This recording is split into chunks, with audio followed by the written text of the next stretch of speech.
alal hukmi. Akhdhur rishwah alal hukmi, mengambil riswah terhadap hukum.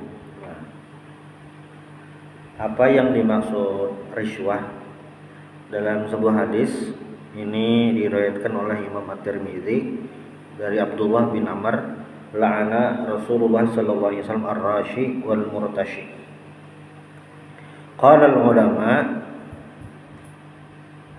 ar-rashi huwa alladhi yu'ti ar-rishwah wal murtashi huwa alladhi ya'khudhu ar-rishwah. Wa innama tulhaqu al-la'nah ar-rashi idza qusida bihi adiyatu muslimin aw yanalu biha ma la yastahiq, amma idza a'ta liyatawassala ila haqqin lahu aw yadfa' an nafsihi dhulman fa innahu ghairu dakhilin fil la'nah. Wa ammal hakim fa rishwah alaihi haram abtala haqqan aw dafa biha dhulman.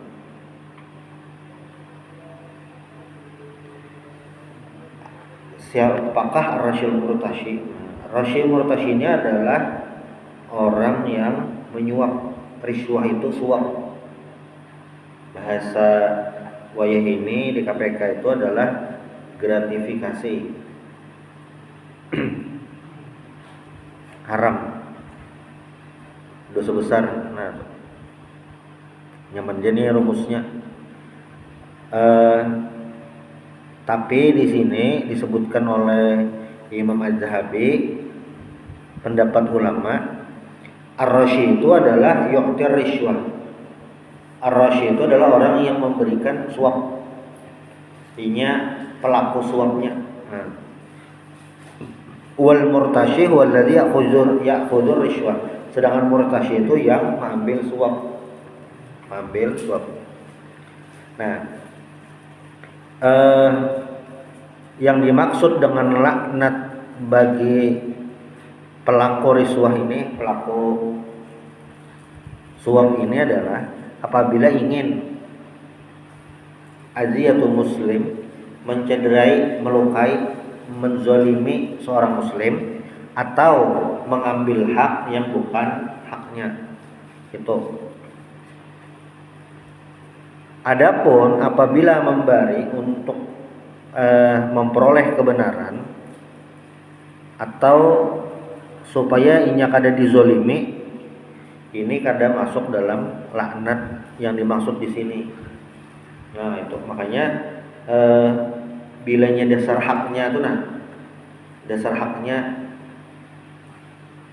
terpaksa ada setoran, nah itu kada langsung masuk kategori di hadis laknat ini. Kada langsung yang dasar haknya hendak dizolimi. Wa ammal hakim farishwatu alaihi haram. Jadi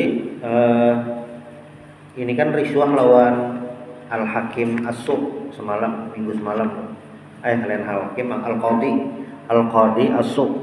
Jadi qadi itu bahasa Arab, bahasa Indonesianya hakim. Tapi bilanya hakim dalam bahasa Arab, bahasa Indonesianya pemerintah. Nah, ada sedikit beda antara bahasa Arabnya dan bahasa Indonesia pemakaiannya. Ini babnya behigaan lawan hakim karena jelas berkaitan benar dengan yang namanya riswah tadi. Di sini juga bisa diambil kesimpulan bahwasanya riswah ini sangat berkaitan erat dengan orang yang memiliki otoritas, ada kebijakan. Ini riswah. Yang paling nyaman itu misalnya orang ini dapat tugas mencatati orang-orang yang perlu bantuan. Nah, aturannya dapat orangnya bersepuluh kayak itu. Tapi gara-gara ada yang melakukan riswah, timbul orang yang ke-9 dan orang 10 diganti dengan orang yang sebenarnya tidak berhak. Jadi 8 tepat sasaran, 2 kada tepat sasaran. 2 kada tepat sasaran ini karena yang berdua ini melakukan riswah, suap, sehingga si pengambil kebijakan memindahkan jatah berdua ini kepada yang bukan haknya. Nah, itu namanya mengambil Riswah. Kayak apa nih hukumnya? Nyaman bener hukumnya dah. Haram dah ya kan. Duitnya bang haram. Jadi daging haram. Yang benar batu bang kayaknya mengambil hak orang, menzolimi terhadap yang diambil haknya. Itu mengambil kebijakan. Qala Rasulullah SAW. Jadi berhubungan dengan gratifikasi ini, kan orang nih lah berjualan jinet, berjualan jinet itu haram, berdosa, maulah orang rusak, di situ dosanya. Nah, itu. Tapi yang menukar jinet ini bisa dipastikan ini sukarela kan. Kecanduan bang, ya jualah iya. Cuma maksudnya nih dasar menukar. Nah, itu. Ada orang tersalah tukar, nah tersalah tukar aja. Kata itu. Cuma dosanya situ. Orang makan, misalnya makan yang tidak dihalalkan, makan babi misalnya. Ada restoran babi, nah rasanya menukar, makan, nah itu dosanya menanggung sendiri, haram, jelas haram, menanggung sendiri, bah itu itu kan. Tapi ini tidak berhubungan dengan orang lain. Kada yang orang lain itu ada yang dirugikan. Menang penjualannya untung pak, maksudnya ada yang dirugikan. Tapi dosanya makan babi, jadi darah dagingnya. Kalau yang riswah ini duitnya haram, jadi dagingnya haram juga itu. Ditambah ada plusnya, mengambil hak orang.